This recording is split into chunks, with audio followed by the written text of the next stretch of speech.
Hello everyone, it's been a while, but if you're still here, then welcome back to AFIT TV. This video is about the most common problem which we faced during this lockdown and the work from home period, which was the fat accumulation throughout our body. तो मैंने भी same problem face करी थी. Fat बहुत ज़्यादा accumulate होने लगा था बॉडी में, मेनली द बेली रीजन. तो आई थॉट कि मुझे फ़ैट लॉस के बारे में नॉलेज तो है ही, तो why not I start my own fat loss journey. तो मैंने 3 मंथ का एक गोल रखा था to complete the fat loss journey, and within 3 months I was able to achieve what I vision for that. तो I thought कि I should share my experience with all of you, whatever I followed, which diet I followed, which exercises I did, so that अगर आपको भी fat loss करना है तो you can get help from these videos which I will be making. So this will be a series of 3 videos in which I will explain firstly the common points which you should remember in your mind before starting the fat loss journey. Secondly, I will explain the diet which I followed, and thirdly the workout schedule which I followed. So let us quickly start with today's video. Let it bang, bang.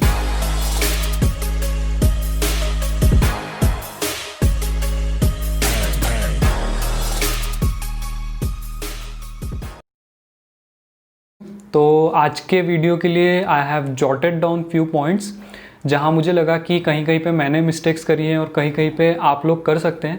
So it is better to already have that things in mind then to make mistake during the journey. So let us start with the first point, which is the calorie maintenance. So in calorie maintenance, the first thing which you will obviously do is to be in calorie deficit. बिना उसके fat loss होगा नहीं. तो the thing here means जो मैंने mistake करी थी कि मैं towards the end आते आते मैंने अपनी calories को extremely low कर दिया था, जिसकी वजह से fat loss तो हुआ ही मेरा obviously, but मुझे muscle loss भी face करना पड़ा था. तो I want कि आप लोग ये गलती ना करो.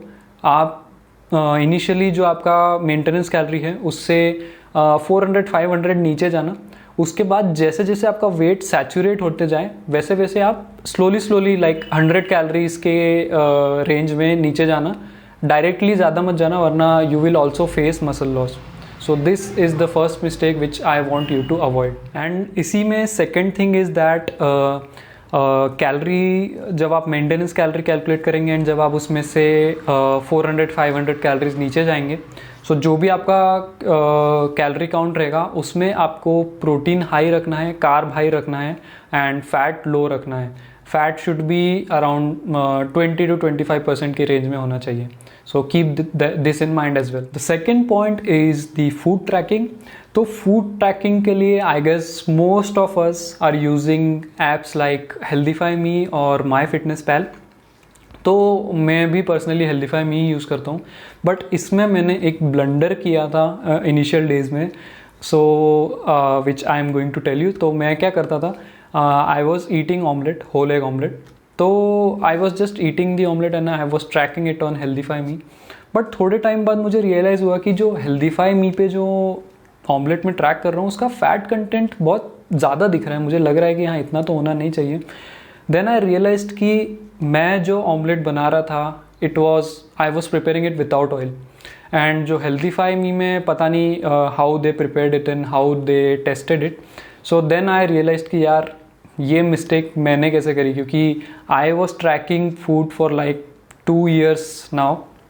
तो ये इसलिए मैंने इसको एक ब्लंडर बोला कि मुझे ये मिस्टेक नहीं करनी चाहिए थी. सो सिमिलरली आप लोग भी जो कुछ भी खा रहे हैं, so be it omelette like me, be it boiled eggs, be it anything, so be sure to track it as close as possible. तो जैसे कि मैंने बताया, if you are making an omelette without oil तो be sure to track it without oil. And about the weight, तो weight के लिए भी मैं यही बोलूँगा कि अंदाज़ा आप ना लगाए तो ज़्यादा अच्छा रहेगा. अगर आपको एक्सपीरियंस ना हो तो, एक्सपीरियंस हो तो मोस्ट ऑफ द टाइम्स अंदाजे से काम चल जाता है. बट अगर नहीं हो तो जो आपकी टोटल कैलोरीज है then it will be means आप उसको रॉन्गली कैलकुलेट करोगे एंड देन जो आपका गोल है वो हिंडर होगा. तो it is better to for weight also to buy a food weighing scale जो कि 150 के आसपास आएगा। तो अगर आपको चाहिए तो मैं लिंक डाल दूंगा डिस्क्रिप्शन में। It is not a promotion, तो आप चाहिए तो वो खरीद लीजिए या कोई सा भी खरीद लीजिए। So it is better to have one. So the whole point here is to track your daily calories as close to what you are aiming so that आपका गोल हिंडर ना हो। The third point would be about the supplements. So supplements is a very controversial topic, क्योंकि कुछ लोग बोलते हैं लेना चाहिए, कुछ लोग बोलते हैं नहीं लेना चाहिए। So from me there would be a big no to any fat loss supplement which is there in the market, because simply you don't need them. मैंने कुछ नहीं लिया and I achieved my goal in the time period which I decided. I didn't face any issues. Even for whey protein also I will say कि if you can manage the protein in your diet then you don't need to take whey protein as well. Initially मैंने whey protein नहीं लिया था, but then एक food item से मैं bore हो गया था तो I ordered whey protein. But मैंने ऑर्डर किया था क्योंकि आई हैड मनी। अगर आपको बजट प्रॉब्लम है तो simply you don't need it, because you will be able to complete that protein in your diet with the total amino acid profile, जो कि सब लोग बोलेंगे कि नहीं होती ब्ला ब्ला ब्ला, तो उसकी भी टेंशन आपको लेने की ज़रूरत नहीं है। उसके अलावा इन केस अगर आपकी डाइट में vitamin rich foods and omega 3 omega 6 rich foods ना हो तो you can take multivitamins and fish oil capsules.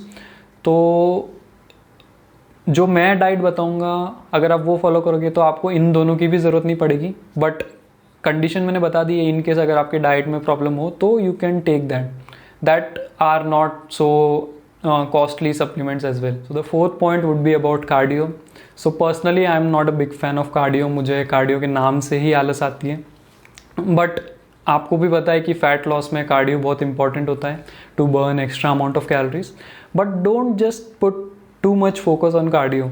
मैंने अपने वर्कआउट शेड्यूल में सिर्फ 10 मिनट का कार्डियो रखा था and it worked. How that I will tell you in my workout video which will come after the diet video.